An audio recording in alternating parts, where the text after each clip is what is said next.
كنت لابسة العباية السوداء بتاعتي، كنت موجودة في شقتي، أنا مطلقة عايشة لوحدي. حصل لي موقف مع بتاع الأنابيب اللي جاي يغير لي الأنبوبة. الموقف ده غريب جدا وعليه حتة خرطوم ما حصلش، بجد كبير جدا. أنا نفسي ما صدقتش، قلت معقولة يحصل لي اللي حصل لي ده؟ أنا اسمي رندا، مامتي متوفية، كنت عايشة مع أبويا، وأبويا حب يتجوز واحدة تانية، ففعلا اتجوزها وجاب لي شقة باسمي وكتبها لي وقال لي الشقة دي انت هتعيشي فيها. أنا الحمد لله ماديا مرتاحة جدا، حتى والدي مرتاحة جدا. المهم أنا اتجوزت فترة واتطلقت، بس بسبب إن هو ما كانش بيحترمني، كان بيخوني. المهم أنا عايشة لوحدي في شقتي، لا بيا ولا عليا. وفجأة الأنبوبة بتاعة البوتاجاز بتاعتي خلصت، كنت عايزة أغيرها. فطبعا قلت لواحدة صاحبتي من الجيران، قلت لها أنا عايزة أغير الأنبوبة، خصوصا إن أنا كنت جديدة في الشقة دي، مش عارفة أي حاجة في أي حاجة. جارتي اللي ساكنة جنبي قالت لي في واحد اسمه محمود بيغير الأنابيب بتاعة البوتاجاز. قالت لي لو أنت عندك الأنبوبة خلصانة وكده أنا ممكن أكلمه لك، أنا عندي الرقم بتاعه. قلت لها طيب يعني أنا جديدة هنا مش عارفة أي حاجة، قولي لي يعني عايزة الأنبوبة ضروري، أرن عليه دلوقتي ولا أرن عليه إمتى؟ هو دلوقتي هيكون فين؟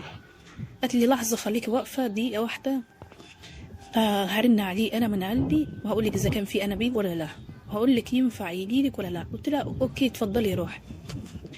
وفعلا رنت على محمود ده.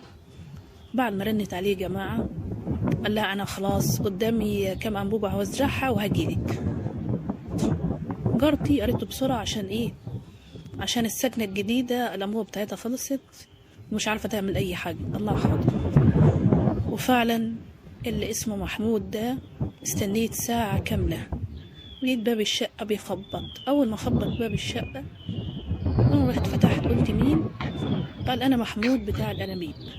قلت له الحمد لله بسلامتك، وعلى فكرة أنا كنت في انتظارك وكلمت صاحبتي عليك إني محتاجة أنبوبة ضروري جدا. قال لي ممكن يا مدام بعد إذنك أدخل المطبخ؟ قلت له اتفضل. دخل المطبخ شوف الأنبوبة القديمة وفعلا لقيها خلصت.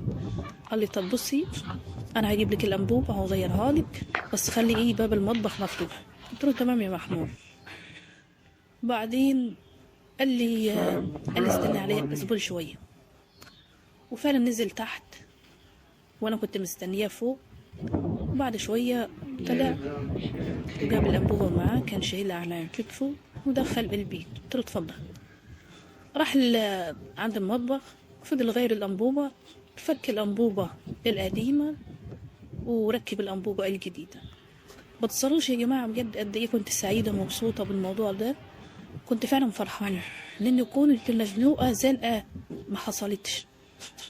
المهم بعد ما خلص قال لي انت اي خدمة يا مدام، اي حاجة محتاجاها عايزاها ده رقمي ورن عليه على طول، مش لازم يبقى في عزول ما بيننا. قلت له عزول يعني ايه؟ قال لي ولا صاحبتك ولا جارتك ولا اي حاجة، انت عايز اي حاجة اطلبيها بنفسك. قلت له ما حاضر يا محمود.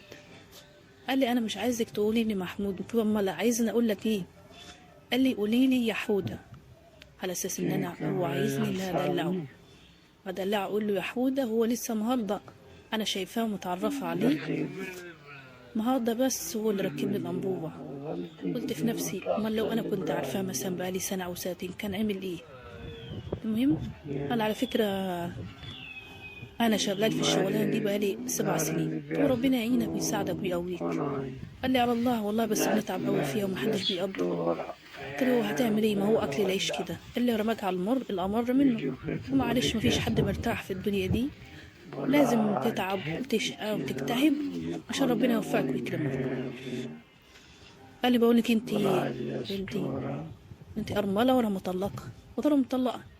قال لي ليه طلقك؟ ده انت بسم الله ما شاء الله عليكي جميله وكلك انوثه، بصراحه يعني اي حد في الدنيا يتمناكي، يتمنى التراب اللي انت بتمشي عليه. قلت له والله يلا كل حاجه في الدنيا دي اسمها نصيب. وبصراحه هو كان مهمني وكان بيخوني وكان معاملته مش كويسه معايا. قال لي ازاي ملاك جميل زيك ده المفروض اللي يتجوزوا يعملوا كل لين ورقه واحساس ولطافه كده. قلت له يلا مش كله بيفهم، مش كله بيقدر. قال لي لا إن شاء الله ربنا هيوفقك ويكرمك بواحد أحسن وأجدع منه بمليون مرة.